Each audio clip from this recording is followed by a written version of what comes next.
Welcome back to the Players Assist. We have really missed doing this. Hopefully, you guys have missed tuning in as well. We have a lot to talk about over the next coming weeks. We've gathered a lot of information. The first thing that we want to address, though, is this week's segment is called the Classless Coach, and there is a story behind this. Hey, do you want to tell it? I'm gonna let you do that. You know what? I want to tell it. So Jawan's team was playing another team, and mind you, at this point, no one knows it, but Jawan's team actually goes on to be National champion. the national champions. Okay, so another team is playing Jawan's team, and basically, long story short, Jawan's team blows out the other team. They win by like 40 something. 40 something. 40 something points. This is a blowout.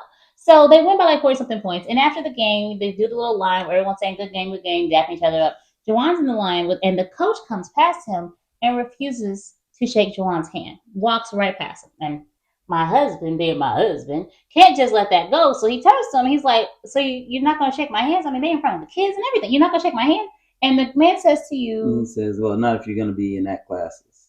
And a whole thing into, I think we have some footage. I don't know if we're going to put it in, but we have some footage. Like there was, no, we're not going to put it. We're not going to put the footage in. So y'all beat them by like, what, 42, 45 points? 48, something like that. I mean, is that classless? What if I told you we could have won by 100? Oh. Now, is it classless now, or is it mercy or graciousness? 40 was the low number. So, okay. We don't practice bad habits. That's anything you do outside of what you practice. Okay. And if you're better than another team, you don't want to lower your standards in certain areas that are cornerstones of what's going to make you good. So we can't afford to do that. Now, offensively, look, we our bench got to play a lot more. Mm-hmm. We put in a rule that you have to pass the ball 5 times before scoring. To slow it down a little. Okay. We didn't fast breaks. Now, defensively, well, we don't change those things. Like we can change the pace of the game offensively, but defensively, we still got to stick to our habits. I mean, we're going to close out hard. We're going to send you to the sidelines. We're going to trap corners, because those are habits our players need to continue to develop in order to beat the stronger teams. I mean, in homeschool, we practice twice a week. That's right. That's it. That's it. So, I mean, if you're going to use games, you're going to throw opportunities away, then you can't be the best version of yourself. So I don't mind slowing the game down because we practice executing and passing multiple times. That's fine. But on the defensive side of the ball, you're not going to see an intensity drop. Plus, the guys who don't play as much are getting to play these games. Imagine being a guy where when you get a lot of playing time and the opportunity to step up and do things, we got to say, oh, well, we're up by this much, so you can't play as hard. I mean, those guys are still trying to win playing time. And so that's not fair to them. Yeah, and so they get to play hard, but there's just certain things that we're going to do on the court, regardless of who we're playing and regardless of what the score is. Okay, we don't practice bad habits, y'all. I mean, and that just sounds like a good life lesson. Like, don't change what you're taught to do because of some other circumstance. So, okay, maybe not so classless. Let's see. Number 2, it's not classless for winning. What's really classless is quitting on your team. Ooh, to the coach. We talking about the coach? Yeah, exactly. Quitting on your team, that's focusing on things outside of your control. Okay, explain. So like me as a coach, when I talk to my parents, I'm like, hey, look, if your kid plays for me, I'm gonna look to grow his character, but I'm also gonna look to grow him as a basketball player. Mm-hmm. And I think, all coaches need to have unconditional coaching. So regardless of the circumstances. Unconditional coaching. Yeah, regardless of the circumstances, regardless of the score, I'm still going to coach to make sure that you get better. And so the game, you could see it. I mean, the score starts off 8-0. Well, right now he's coaching. He's on his players. Then the lead swells, and now all of a sudden he's getting mad at the refs. They're up by 20, and you gave him that call. Out of his control. Then he starts getting upset with me on the other sideline. Again, another thing that's out of your control. Doing everything but coaching these kids. Yeah. Sir, coach your kids. So now at the end of the game, one of the reasons the lead became what it was is because he stopped thinking and stopped coaching on how to make his players better and deal with what we were throwing at him. And he just quit on his players. And when he quit on his players, well, you can imagine how that's going to be tough for some 16-year-olds who's coaching themselves to outduel a team that's frankly just better than them. So you can't quit on your team. What are you teaching your kids? Number 3, welcome back, y'all. Here we're talking about the Classless Coach. One thing you want to have coaches ask themselves is, do you know why you're losing? A lot of times when you don't have the answer or know why, you feel like you need to say something and lash out somewhere. And I see that from a lot of coaches. So, a coach I remember being on a bench of one of my friends that was coaching, and he was mad at the team because he was like, hey, number 4 keeps hitting threes on us. And I'm like, yeah, he's hitting threes. But really, the reason he's hitting threes is because the best time to shoot a 3-point shot is after offensive rebound. The power forward keeps getting offensive rebounds and then throwing it to him for an open shot. So really, if you put, this tough kid in and say, hey, your job is just to block out and not let him get offensive rebounds. Now number 4 can't shoot. So you're aiming the blame at the wrong thing. So what typically happens is, and this is I don't like it, but you should speak to the people you're speaking to. So like okay, good. I know where you're going. Go ahead. One reason, like when you run out of answers, most people just get loud. And like you see coaches doing it in general all the time. It's like, you see a guy call a timeout, call his huddle because the other team went on a 10-0 run. And he just starts yelling at the team about the storm. Look, number 45 has hit 4 threes. This guy's getting all these rebounds. Like, hey, we're at the game. We can see that. Yes. Help me. Yeah. What do I do? So the best thing a coach can do is make sure you're speaking to who you're speaking to. And so when a coach is in a timeout and the whole crowd can hear what he's saying when he's talking to people 5 feet in front of him. Just loud for the parents. Well, that's classless. He's that exactly. Well, really what you're doing is you're casting blame. You're saying, hey, it's not my coaching or my fault that we're losing. These kids aren't doing this, this, and this, and I want you all to know it. Another example is yelling across at the referees. Look at the foul count. It's 8-2.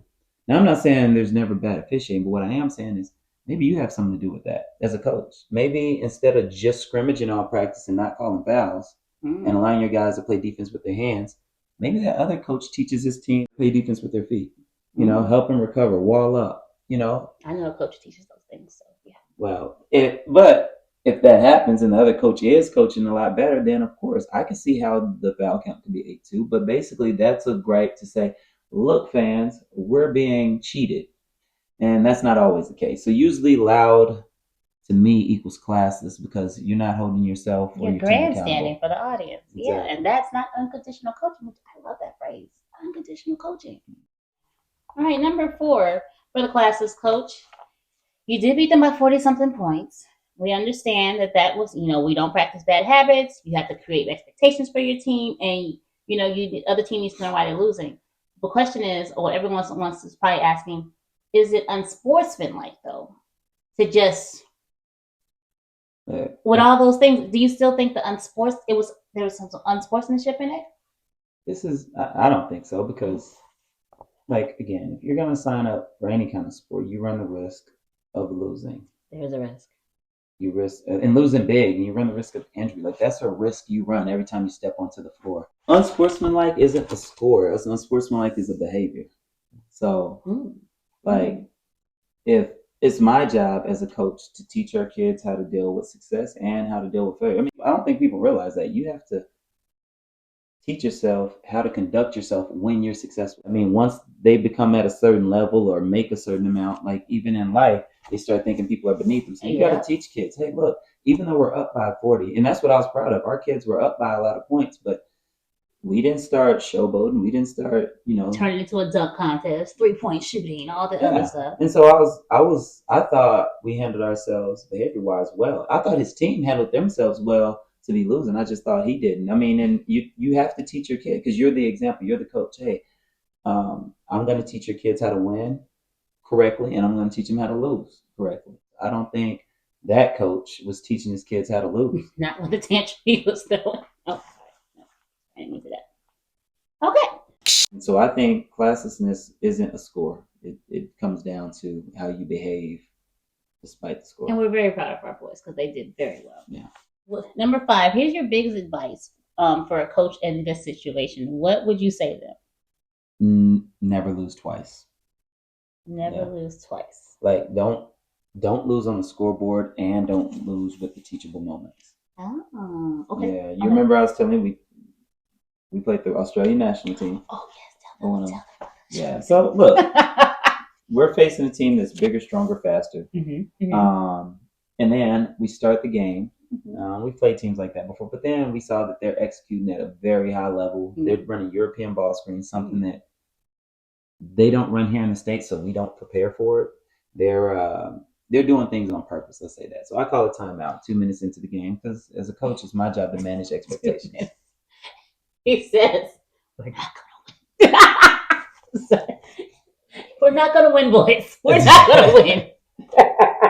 Okay, so tell them what you said.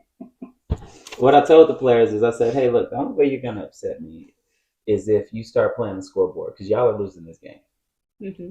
And I mean, I knew that from the jump. So now that we know that's out the way and we're not about to win on the scoreboard, let's make sure, hey, this team is long. We need to work on our clock passing. So, let's keep our turnovers in this half to this number. Okay. Let's see if we could get this many paint touches against this team. Like we went to make sure we could get better. Yeah, because that team was better than us. And if we can do those things against this team, it was going to prepare us for later teams. And to be honest, I'm hoping that the coach doesn't get so big of a lead that we don't get to do that. Like a lot of parents would get, a lot of coaches would get mad because another team is pressing. I don't get mad because the team is pressing us. What I'm trying to do is get our players to figure out how to deal with that press. So if he starts being nice and classy and he stops pressing, y'all just stop playing basketball. Just let him get by you. If he stops pressing, now we don't get any reps because we can't duplicate that length and that speed in practice. And my job is to teach these kids how to get better, and and that opportunity gets taken away. But I mean, I get why a coach would do that. But my goal is to stay in the game long enough to teach the lesson that I'm trying to teach. So if you can't win the scoreboard, at least you can win some teachable moments. Yeah, because you got a whole season that you're making goals for. Yeah. A whole season. And you can't put all of that season and wrap it up in one game. You got to prepare for what's to come. And you can use each game to help do that. Just keep swimming. I mean, just keep hooping. Just keep playing basketball. That's sportsmanlike. That is classy and is not about the score. So I hope more coaches see this and they readjust how they approach blowouts on both sides of it. Next segment is going to be called The Keys to Confidence. We got something for y'all on next week coming up. So I hope you guys tune in. And I hope you guys are happy we're back. See y'all next time on the Players Assist. All right, later.